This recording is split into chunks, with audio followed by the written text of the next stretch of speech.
Hey, what's going on, everybody? Aunt Pruitt here. Hope y'all are doing well out there. No, this is not a vlog. Yes, I am at home doing what I do, trying to create and dominate. But this video is to talk about a product. Got a product in the mail not too long ago. It's from a company called Loupedeck.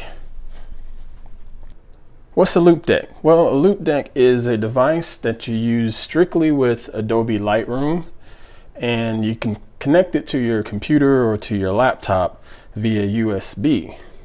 The folks at Loupedeck, they decided to start this up via a crowdsourcing platform. So they did an Indiegogo back in November 2016, something like that. And the thing was a hit.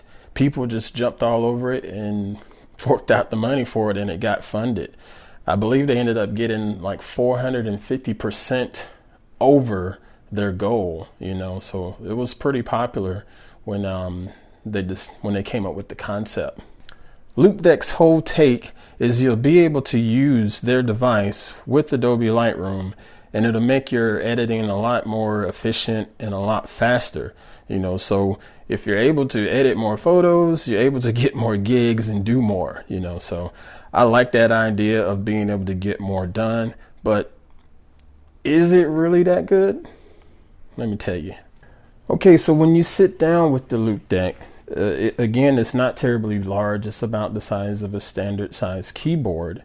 Connecting this device is pretty straightforward. It connects via USB, and it has its own proprietary software that'll help you program all the different buttons on there, because it comes with a few different programming options. The top row of buttons are used for presets in Lightroom, like a black and white high contrast preset, something like that, or a sepia tone preset. It's got about, there's 8 preset buttons on there that you can assign. And then there are 3 other custom buttons labeled C1, C2, and C3 that you can add other functions to those things. I thought that was a good idea until I tried to assign some of the custom buttons. I'll try to make sure to put some screenshots up or something in this video to further, show what I've been talking about. But when you use for example, the C1 button, I wanted to assign sharpness to it, okay? Because I use sharpness and I use denoising pretty much hand in hand, you know what I'm saying? So I wanted to assign sharpness to number 1 and denoise to number 2. I got number 1 squared away. Number 2 just didn't work out. This is because the grouping under C2 and C3 is a lot different from the grouping under C1. C1 only has sharpening and noise reduction, and I believe it has dehaze, but I can't assign those functions over to the custom function number 2. I know that sounds really confusing, but trust me, it just doesn't work like it should, in my opinion.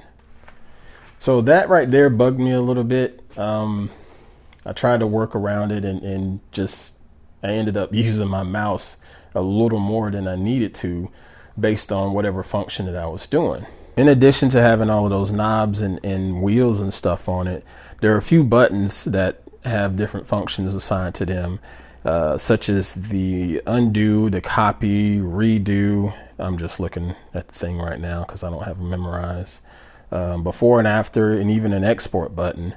What I did enjoy was that you had the category buttons. If you color code your photos inside of Lightroom, I like to mark some of my photos green when I know that they're finished and ready to go for exporting and whatnot, and I'll use red for this photo's just crap, kill it, And you also have the buttons for star rating. Some people like to use stars from 1 to 5 to rate their photos.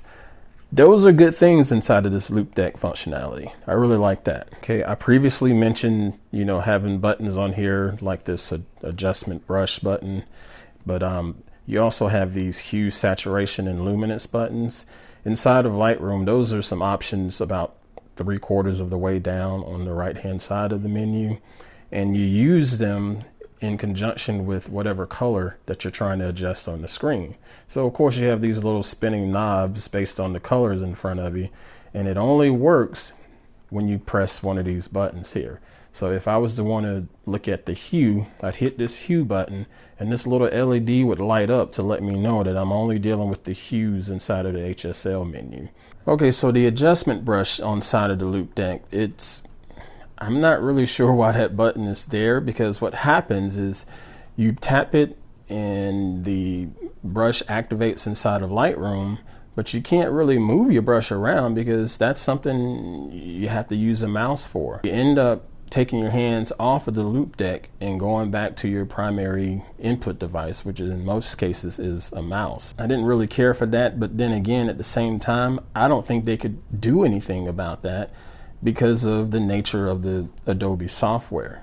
When I use Lightroom, I use a Wacom tablet. A lot of times I need to use the adjustment brush to make some changes to things that I see in my images, whether it's just doing a little bit of dodge and burning, or sometimes just trying to blur something out. I get a lot more control using the adjustment brush if I'm using it with the Wacom tablet and a stylus that comes with it.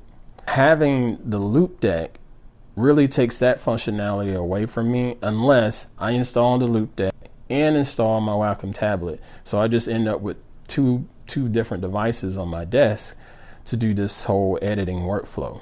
Can I recommend the Loupedeck to photographers out there? That's a yes, but kind of answer. Yes, I can recommend the Loupedeck to other photographers out there if your style is pretty much landscape photography. In my opinion, I think this would work really well for landscape photos if you're not doing a whole lot of dodging and burning inside of your shots. Someone like me that shoots a lot of different types of photographs and really depends on the touch sensitivity and the precision of a Wacom tablet and stylus, the Loupedeck is not for me. You know, granted, I can plug in that Wacom tablet and use that stylus as an adjustment brush, but I can also use it as a mouse, eliminating the computer's mouse that I'm using. You can get the Loupedeck for $2.99 over on the Loupedeck website. That's loupedeck.com. Again, I think this device is pretty slick, and I believe it actually will help some with their workflow as far as going through Lightroom and doing batch adjustments. But someone like me, if I'm not shooting landscape, I really wouldn't use the Loupedeck. I would use it for my landscape shots or maybe my cityscape shots, but I can't see using it for product photography and for portraits. This may work for you, so if you're curious about it, go ahead and check it out and let me know your thoughts. Thanks for watching this video, folks. I appreciate all of the support. Be sure to hit the like, share, and subscribe buttons, and pass this video along to all of your photographer friends or anybody that you know that's just interested in photography in general. So leave me a comment below with your thoughts, and check out the next video as soon as I drop it. Thanks for watching.